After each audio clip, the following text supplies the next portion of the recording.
What is UGC NET and why is it important? Did you know that in June 2024, over 11.2 lakh students registered for the UGC NET exam? Out of those, nearly 9 lakh actually appeared for the test, which was conducted across 83 subjects. From these candidates, about 53,694 qualified for the assistant professor eligibility and 4,970 were awarded the prestigious JRF. To put things in perspective, the number of applications for UGC NET is almost as high as India's most competitive exams. For instance, around 13 lakh students appeared for the UPSC Civil Services exam in 2024. Approximately 3 lakh students took the CAT exam last year, and more than 20 lakh students sat for the NEET exam in 2025. So yes, UGC NET is one of the biggest national level competitive exams in India. Now you must be wondering, what makes this exam so important? It's simple. Qualifying UGC NET exam opens the door to a career in academia and research in India. It gives you access to 3 key opportunities. First, it makes you eligible for PhD admissions. Secondly, it allows you to be hired as an assistant professor. And third, if you qualify for JRF, you receive a funded fellowship to support your PhD journey. This video is the first part of 3-part series of UGC NET. In this video, we'll walk you through what UGC NET is, explain its structure, the exam profile, and also your eligibility to appear in this test. So let us start with our section 1, where we introduce you to the basics related to UGC NET. So UGC NET stands for University Grants Commission National Eligibility Test. It is conducted twice a year, once in June and once in December. The application usually begins approximately 2 months in advance. Although the exam is a UGC initiative, it is organized and conducted by the National Testing Agency or NTA. And all official updates and announcements related to this exam can be found on the NTA website. The link for this website we've given on the screen. Moving on to our section 2, where we discuss the 3 categories of eligibility in UGC NET. So UGC NET exam determines the eligibility for 3 specific categories. Number 1, which is the most prestigious category, is Junior Research Fellowship or JRF. If you qualify JRF, you become eligible to receive a monthly fellowship of up to 42,000 rupees along with benefits such as AHRA and contingency grants. This financial support is designed to help you pursue your PhD without worrying about funding. You also become eligible for PhD admissions and can be appointed as assistant professors too. However, please note that the fellowship part will only begin after you've secured admission in a UGC recognized university. So in the PhD program of a UGC recognized university.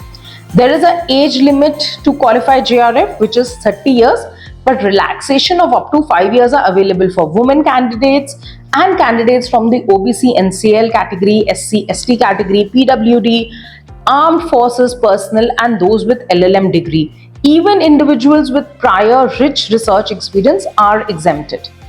We will talk more about these relaxation in our upcoming videos and reels, so make sure to hit that subscribe button. Moving on to our category 2, which is assistant professor and PhD admission.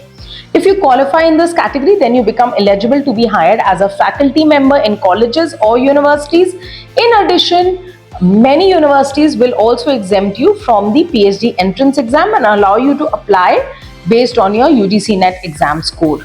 There is no age limit for this category.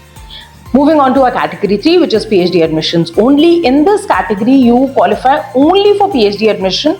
This means you can skip the university's entrance exam and apply directly using your score. Most universities consider the NET score as 70% of your evaluation, while the remaining 30% comes from your PhD Viva, which is a compulsory and has to be given by all categories: JRF, PhD, assistant professorship, all categories. Now let us discuss the validity of these scores.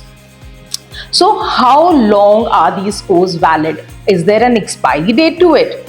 So if you qualify for your JRF, your score is valid for 3 years, which means you must take admission, secure admission in a full-time PhD program within these 3 years. If you've qualified only for PhD admission, then the validity is only for 1 year. So you need to secure admission within that time frame to get the exemption from the written test. And if you qualify for the assistant professor category, then your eligibility remains valid for life. For example, I qualified for UGC NET back in 2014, which is almost a decade ago, and I'm still eligible to be hired as a faculty member today. So now let us move on to discussing the exam pattern. UGC NET is a computer-based test with no negative marking. This exam in 2025 is being offered in almost 85 different subjects. This is as per the UGC June 2025 bulletin. The exam consists of 2 papers taken in a single sitting, and the total duration of both these 2 papers together is 3 hours. Paper 1 is worth 100 marks and has over 50 questions. And paper 1 assesses your general aptitude, teaching and research skills, comprehension, logical reasoning and data interpretation. This is compulsory for all students. Paper 2 is worth 200 marks and includes 100 questions, all based on the subject you choose, typically your post-graduation specialization. All questions are multiple choice and the medium of the exam is English or Hindi, except of course for the language-based subjects. Moving on to understanding the eligibility to apply for UGC NET. So to apply for this exam, general and EWS category students must have at least 55% marks in their post-graduation. All the other category students, that is OBC, NCL, SC, ST, PWT and even third gender categories should have at least 50% marks in the post-graduation. Here is an important update. Students with 4 years of undergraduate degree with at least 75% marks are also eligible to apply for UGC NET. These candidates can qualify for JRF and can be admitted to the PhD program. However, they are not eligible to be hired as an assistant professor unless they complete their post-graduation degree. It is also mandatory to appear for UGC NET in subjects in which you've completed for your post-graduation. If your exact subject isn't in the list of these 85 options, then you should choose a subject which is most close to your post-graduation subject.